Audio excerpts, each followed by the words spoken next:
Swastiastu. Perkenalkan, nama saya Gusti Ngurah Putu Dharma Ardian. Nah, pada kesempatan yang berbahagia ini saya akan mempresentasikan materi tentang yang catur marga dan tempat suci Hindu. Nah, presentasi ini akan mengulas secara mendalam tentang 4 ajaran spiritual yang diajarkan dalam agama Hindu untuk mencapai Tuhan yang Maha Esa, serta makna filosofis dari tempat-tempat suci agama Hindu yang tersebar dari berbagai lokasi alam yang asri. Tentu saja kita mulai dari memahami terlebih dahulu apa itu catur marga. Nah, secara etimologis, catur marga berasal dari 2 kata dalam bahasa Sanskerta, yaitu catur yang berarti 4, marga yang berarti jalan atau cara atau usaha. Nah, jadi catur marga adalah 4 jalan atau cara yang dapat ditempuh oleh umat Hindu untuk menghormati dan menuju pada Tuhan Yang Maha Esa yang kita sebut Ida Sang Hyang Widiwasa. Istilah lain yang sering digunakan adalah catur marga yoga, di mana yoga berarti penyatuan, yakni penyatuan jiwa individu yaitu Atma dengan jiwa universal yaitu Brahma. Nah, keempat jalan ini bukan merupakan pilihan yang eksklusif. Artinya seorang dapat menempuh satu atau beberapa jalan sekaligus, tergantung pada kecenderungan perilaku dan kemampuan masing-masing. Yang terpenting adalah ketulusan hati dalam menjalani setiap jalan yang dipilih. Oke, lanjut ke catur marga dalamnya dan Mbak Geni. Nah, sekarang kita lihat bagaimana catur marga diterapkan dalam perayaan Nyepi dan Mbak Geni. Nah, dalam pelaksanaan Nyepi, Karma Marga melakukan penyucian diri dan lingkungan. Sebelum Hari Raya Nyepi, umat Hindu melakukan berbagai kegiatan penyucian seperti melasti ke pantai atau sumber air suci, membersihkan rumah dan lingkungan, serta menyiapkan sesajen. Ini adalah wujud dari Karma Marga, yaitu berbuat baik melalui tindakan nyata. Selanjutnya ada Bakti Marga dalam pelaksanaan Nyepi, yaitu berdoa dan meditasi sepanjang hari selama 24 jam penuh atau 1 hari. Umat Hindu berdoa, bermeditasi, dan melakukan puja atau pemujaan di rumah masing-masing. Ini adalah ekspresi murni dari Bakti Marga, yaitu jalan cinta dan pengabdian kepada Tuhan. Dan ada Raja Marga dalam Nyepi, itu melakukan atau mengendalikan indera dengan catur berata penyepian. Catur berata penyepian ini diterapkan seperti amati geni, tidak menyalakan api, amati karya, tidak bekerja, amati lelungan, tidak berpergian, dan amati lelanguan, yaitu tidak bersenang-senang. Nah, ini adalah Raja Marga, yaitu pengendalian diri dan disiplin. Yang terakhir ada Jenana Marga dalam pelaksanaan Nyepi, yaitu kontemplasi dan perenungan spiritual. Nah, Hari Raya Nyepi digunakan untuk kontemplasi, perenungan mendalam tentang makna hidup, dan introspeksi diri. Ini adalah Jenana Marga, yaitu jalan pengetahuan dan kebijaksanaan. Jenana pelaksanaan pada Ngembak Geni. Karma Marga dalam Ngembak Geni melakukan kegiatan sosial dan silaturahmi. Nah, setelah 1 hari berpuasa dan berkontemplasi, umat Hindu melakukan silaturahmi, meminta maaf, dan berbagi kisah dengan sesama. Kegiatan sosial seperti gotong royong juga dapat dilakukan. Selanjutnya ada Bakti Marga dalam Ngembak Geni. Nah, bersyukur dan berdoa bersama keluarga. Keluarga berkumpul untuk berdoa bersama, mengucap syukur atas berkat yang telah diterima, dan memperkuat ikatan spiritual dalam keluarga. Jadi itu merupakan salah satu contoh pelaksanaan Bakti Marga pada Ngembak Geni. Yang ketiga ada Raja Marga, yaitu mengendalikan diri untuk tidak berlebihan. Nah, meskipun sudah boleh beraktivitas secara normal, tetapi menjaga keseimbangan agar dan tidak berlebihan untuk bersenang-senang. Itu merupakan sesuatu yang masuk ke Raja Marga dalam agama geni. Nah, selanjutnya yang terakhir itu ada jnana marga, yaitu berbagi ilmu pengetahuan atau pengetahuan. Nah, berbagi pengalaman selamanya berdiskusi tentang makna yang didapat dalam melaksanakan penyepian dan saling menguatkan dalam pemahaman sesuai dengan ajaran Dharma. Itu merupakan jnana marga yang dapat dilaksanakan pada saat upacara malam ini. Selanjutnya kita membahas sloka yang sangat penting dari Bhagavad Gita, yaitu Bhagavad Gita 7.21 yang berbunyi demikian. Dan sloka ini mengajarkan tentang toleransi beragama yang sangat luar biasa. Nah, Krishna sebagai manifestasi Tuhan menyatakan bahwa dia tidak pernah membeda-bedakan umat berdasarkan cara mereka menyembah Krishna. Nah, sini beberapa contoh penerapannya tuh berada di lingkungan keluarga, yang dimana menghormati anggota keluarga yang memeluk agama yang berbeda. Nah, ketika ada anggota keluarga yang memeluk agama berbeda, kita tetap menghormati pilihan mereka. Misal, tidak memaksakan untuk mengikuti upacara agama tertentu, tapi tetap menjaga hubungan keluarga yang agar tetap harmonis. Yang ada di lingkungan masyarakat, yaitu ikut serta dalam kegiatan lintas agama untuk perdamaian. Aktif berpartisipasi dalam kegiatan lintas agama, seperti melakukan dialog antar umat beragama, kerja bakti bersama, atau berkegiatan sosial yang melibatkan berbagai pemeluk agama. Jadi tidak membeda-bedakan saat kita melakukan kegiatan sosial antara pemeluk agama satu dan agama lainnya. Karena itu ada di lingkungan sekolah atau lingkungan pendidikan. Nah, tidak membeda-bedakan teman berdasarkan agama juga merupakan contoh penerapannya di lingkungan sekolah yang dapat membantu teman tanpa memandang latar belakang kepercayaan mereka dan ikut menjaga kerukunan di sekolah. Oke, selanjutnya di tempat bekerja atau tempat kerja. Bekerja sama tanpa memandang latar belakang agama. Bekerja sama dengan tim atau kolega dari berbagai agama dengan profesional, tidak membawa isu agama dalam urusan pekerjaan, dan saling menghormati hari-hari besar keagamaan masing-masing. Nah, itu merupakan contoh penerapannya di tempat bekerja. Nah, lainnya ada penerapannya dalam melakukan ibadah, yaitu menghormati tempat ibadah agama lain. Nah, ini merupakan harus menjadi contoh penerapan dalam kehidupan sehari-hari, di mana menghormati tempat ibadah agama lain, tidak mengganggu kegiatan agama orang lain, dan bahkan membantu jika ada agama yang berbeda dari kita itu merupakan bantuan tanpa memandang agamanya. Jadi itu masuk ke dalam contoh penerapan dalam ibadah dan harus dijadikan contoh penerapan dalam kehidupan sehari-hari. Selanjutnya kita merenungkan sloka saran saya I4, yaitu kemuliaan manusia. Nah, sloka ini mengajarkan bahwa kelahiran sebagai manusia adalah anugerah yang luar biasa. Karena hanya manusia memiliki kemampuan untuk berbuat baik secara sadar dan mencapai moksa.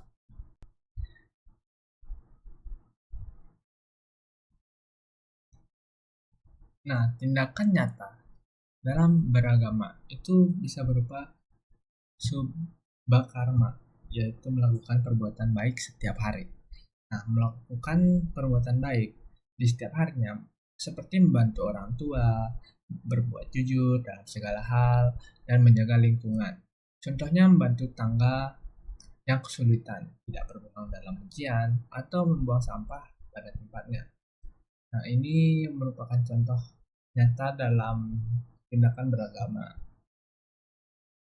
Itu subbakarma.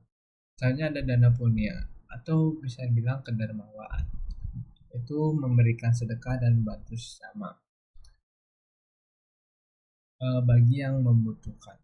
Bisa berupa uang, makanan, tenaga, atau bahkan sekedar senyuman yang kata-kata yang dapat menguatkan mereka. Misalnya menyisihkan uang saku untuk korban bencana atau membantu membersihkan rumah tetangga yang sakit. Itu salah satu contoh nyatanya dalam dunia. Selanjutnya ada seva, yaitu pelayanan tanpa pamrih. Nah, melayani di pura atau tempat ibadah tanpa mengharapkan imbalan. Nah, di Bali ini bisa disebut dengan ngayai. Contohnya itu membantu membersihkan pura, menjadi panitia upacara keagamaan, atau mengajar anak-anak untuk melakukan uh, untuk memahami ajaran Dharma. Misalnya ada Dharma Adhyayana, yaitu mempelajari ajaran, mempelajari kitab-kitab suci. Nah, rajin mempelajari kitab-kitab suci ini seperti Bhagavad Gita, Ramayana, atau Mahabharata untuk dapat memahami ajaran Dharma yang benar. Itu bukan salah satu contoh nyata dalam beragama. Dan yang terakhir itu ada meditasi dan yoga. Melatih jiwa untuk mencapai moksha. Nah, sering melatih jiwa melalui meditasi yang rutin dan latihan yoga untuk mencapai ketenaga batin dan kedekatan dengan Tuhan. Maka akan dipermudah jiwanya untuk mencapai moksha. Selanjutnya kita lanjut ke tempat suci. Tempat suci adalah salah satu tempat maupun bangunan yang dikeramatkan, terutama oleh umat Hindu sebagai tempat persembahyangan untuk memuja Brahma dan manifestasinya. Nah, pemujaan roh pada orang suci dalam satu pura. Misal ada pemberacan atau sangga, yaitu tempat memuja leluhur dan roh suci keluarga. Ini adalah tempat untuk memuja leluhur yang biasanya terletak di bagian timur atau utara rumah tradisional di Bali. Nah, di sini juga dipuja arwah nenek moyang yang telah mencapai status pitara atau roh suci. Ini ada pelinggih resi, yaitu tempat khusus untuk memuja para maharsi seperti guru besar, seperti Resi Markandeya, Regi Agastya, dan guru-guru lainnya yang telah mencapai kesempurnaan. Selanjutnya ada Gedong Meru, yaitu tempat pemujaan dewa-dewa dan dewa-dewi dan manifestasi Brahma. Nah, struktur bertingkat yang melambangkan gunung Mahameru, tempat bersembahyangnya para dewa, di sini dipuja sebagai manifestasi Brahman seperti Siwa, Wisnu, dan Brahma.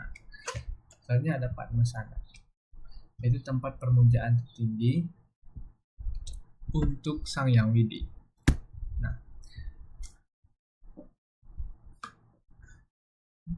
selanjutnya ada Taksu, di mana tempat pemujaan untuk roh-roh penjaga pura yang menjaga kesucian dan keamanan tempat suci tersebut. Nah, itulah Taksu. Nah, semua tempat pemujaan ini mencerminkan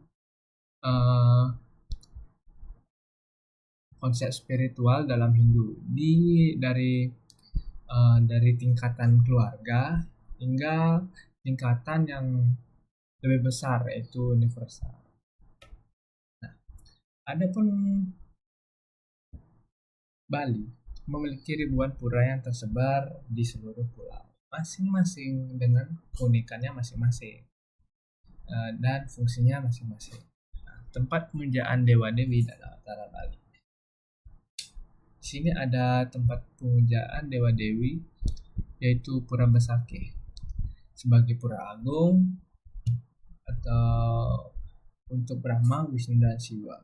Tempat ini memuja Trimurti, yaitu Brahma, Wisnu, dan Siwa yang berlokasi di lereng Gunung Agung. Nah, pura ini dianggap sebagai pusat tertinggi spiritual tertinggi di Bali.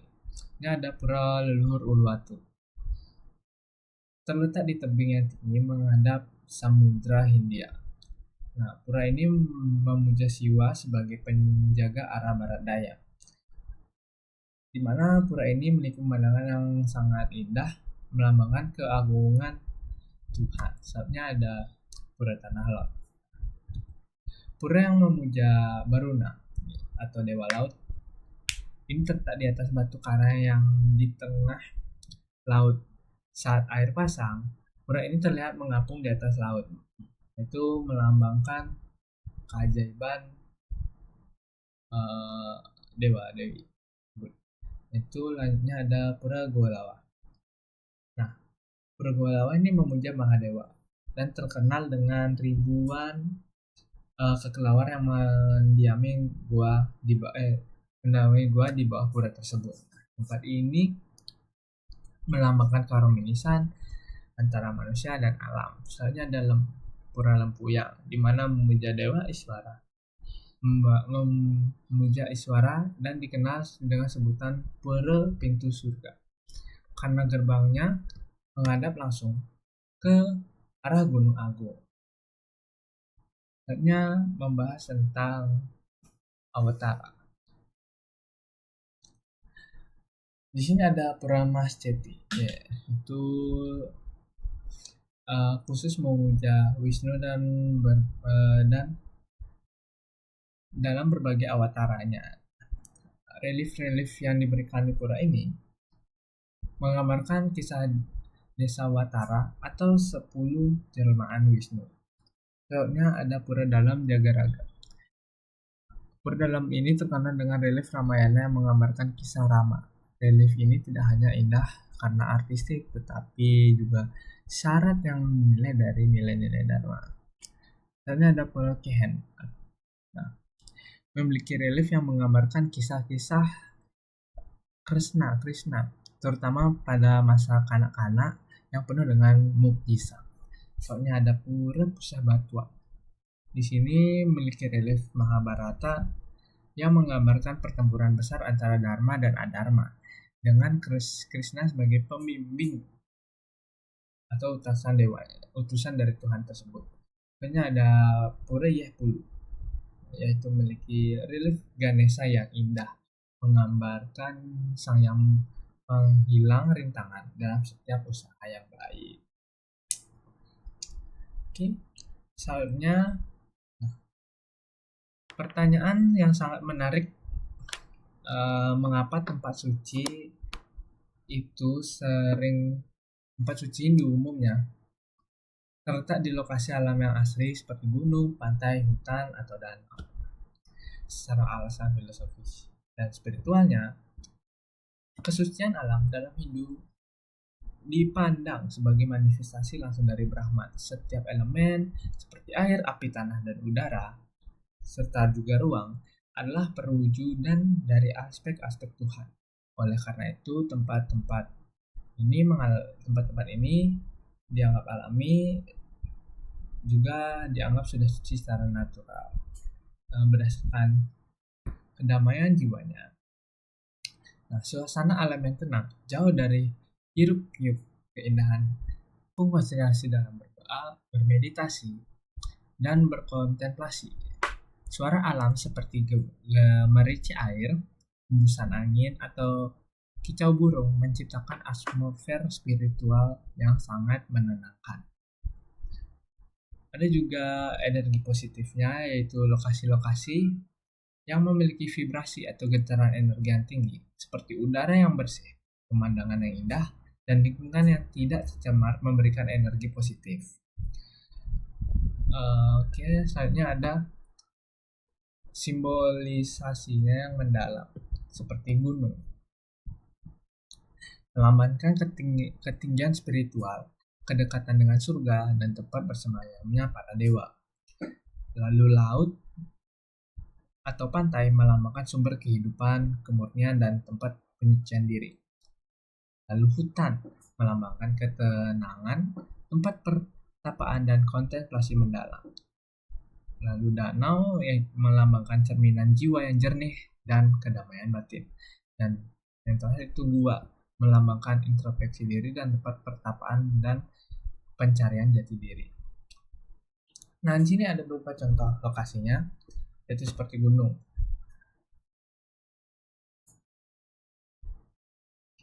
Contoh lokasi dan maknanya. Nah, contoh lainnya tuh Pura Ulun Danu Beratan. Nah, yang terletak pada Danau Beratan mencerminkan keharmonisan antara manusia, alam, dan Tuhan.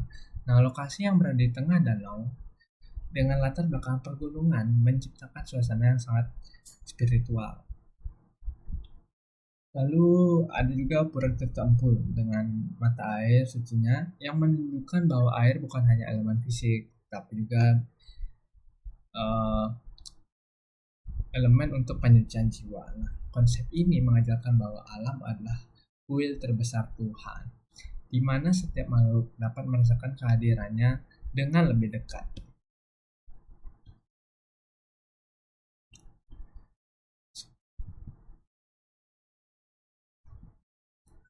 Kita telah menyelesaikan perjalanan materi ini melalui pemahaman tentang catur marga dan tempat suci Hindu.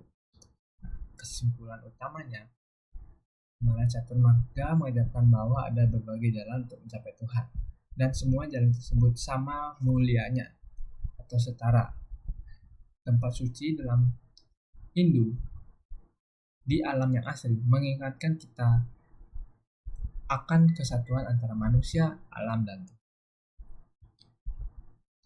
Nah, dalam era-era modern ini, nilai yang terkandung dalam catur marga dan konsep kesucian alam menjadi semakin relevan. Kita dapat merasakan ajaran-ajaran ini dalam kehidupan sehari-hari untuk menciptakan keharmonisan dalam diri, keluarga, masyarakat, dan lingkungan. Semoga presentasi ini memberikan manfaat dan inspirasi bagi kita semua untuk menjadi manusia yang lebih baik dan lebih dekat dengan Tuhan Yang Maha Esa. Sekian pemaparan materi dari saya. Saya tutup dengan para Santi. Om Santi Santi Santi.